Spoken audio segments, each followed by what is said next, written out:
Duty করতেছে। সেদিন কি হয়েছিল, একজন মা, একজন নারী, 4 সন্তানের জননী, তাকে গণধর্ষণের শিকার হতে হয়েছিল। প্রশাসন বলেছে এরকম কোনো ঘটনা ঘটে নাই। হাতিয়া তো একই সুর বাজতেছে, তাহলে সেই স্বৈরাচারী আমলের সুর যদি এই সময়ে বাজে, তাহলে এখানে গুণগত পার্থক্যটা কোথায়, দেশ কোন দিকে যাচ্ছে, এইবার আমরা কনসার্ন। এরপরে আমার নিজের আসনও 3 জন নারীকে আঘাত করা হয়েছে, মাথা ফেটে দেওয়া আছে, রক্তাক্ত করা হয়েছে।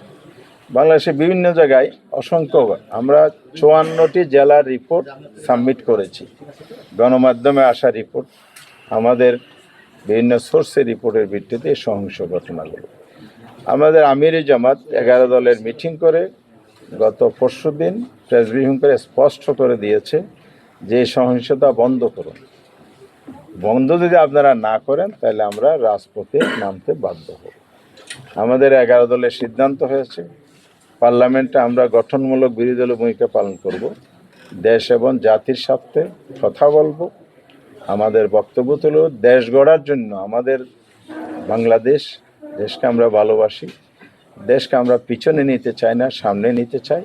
সেই সেন্টিমেন্ট থেকে আমরা কাজ করার জন্য, ভূমিকা পালনের জন্য প্রস্তুত আছি ইতিবাচকভাবে। কিন্তু যদি এই ধরনের সহিংসতা অব্যাহত থাকে তাহলে অবশ্যই দেশ আবার পিছনের দিকে যাবে। আমরা কোনো অপশক্তির হাতে, যারা ষড়যন্ত্র করে দেশকে অস্থিতির সৃষ্টি করে গণতন্ত্রের অভিযাত্রাকে ধ্বংস করার পায়তারা করবে, সে জায়গায় আমরা আপোষহীন থাকব। এই জন্য প্রয়োজনে আমরা রাস্তায় নামতে বাধ্য হব। ইতিমধ্যেই আমরা 11 দলের পক্ষ থেকে গতকাল লিয়াজি কমিটির মিটিং করেছি।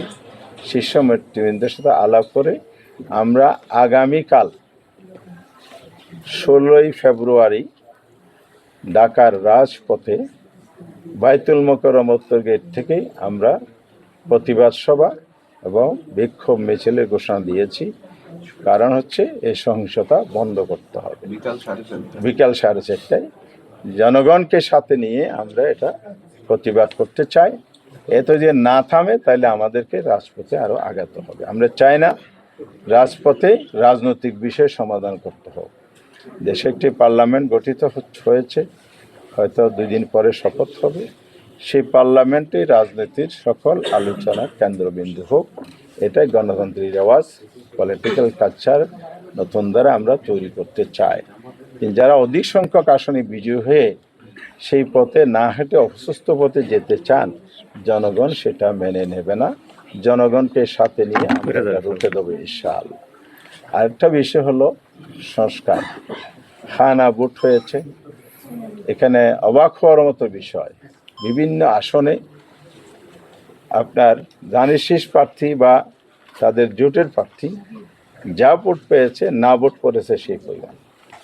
তাহলে সংস্কার সবাই মিলে করার জন্য আমরা জুলাই সনদ রচনা করলাম, কিন্তু ভোটের রেজাল্টটা এরকম হয়েছে কিভাবে, এটা দেশবাসী অবশ্যই বিবেচনায় আনবে আগামী দিনে। তবে আমরা এই জায়গায় স্পষ্ট করতে চাই, অনেক রক্তের বিনিময়ে জুলাই সনদ তৈরি হয়েছে, অনেক চেষ্টা, অনেক শ্রম সাধনা, রাষ্ট্রীয় কোষাগারের অর্থ ব্যয়, অনেক মানুষের অনেক সময় স্যাক্রিফাইস করার মধ্যে দিয়ে এটা হয়েছে। সেই জায়গায় যদি নতুন কোনো কিছু গড়তে যায় তাহলে এটা জনগণ গ্রহণ করবে না। প্রফেশনের প্রাপ্ত ভোটের ভিত্তিতে যে আফার হাউজের 100 আসনের সদস্য নির্বাচিত হওয়ার কথা, সেই জায়গাটাও নতুন করে প্রশ্নবিদ্ধ করা হচ্ছে। অর্থাৎ এখানে যে পিআর সিস্টেম আনুপাতিক হার জুলাই সনদে বলা আছে, সেটাই জনগণ গ্রহণ করে নিয়েছে। 4টি কোয়েশ্চেনের সেকেন্ড কোয়েশ্চেনে সেটা বলা আছে। এটা কেউ যদি বলে যে তাদের নোট অফ ডিসেন্ট ছিল, তাহলে আমরা মনে করি জনগণের ম্যান্ডেট আসার পরে এর জন্য কোনো নোট অফ ডিসেন্ট আর কার্যকারিতা নাই। সেটা দলীয় বিষয়, এখন পাবলিক প্রপার্টি হয়ে গেছে, জনগণের অ্যাসেট হয়ে গেছে, জনগণের ম্যান্ডেট এসে গেছে। এখন প্রয়োজন হলো সবাই মিলে দেশকে সামনে এগিয়ে নিতে হলে জুলাই সনদ বাস্তবায়ন করার দিকে পথ চলতে হবে, ঐক্যবদ্ধ সবাইকে ভূমিকা পালন করতে হবে।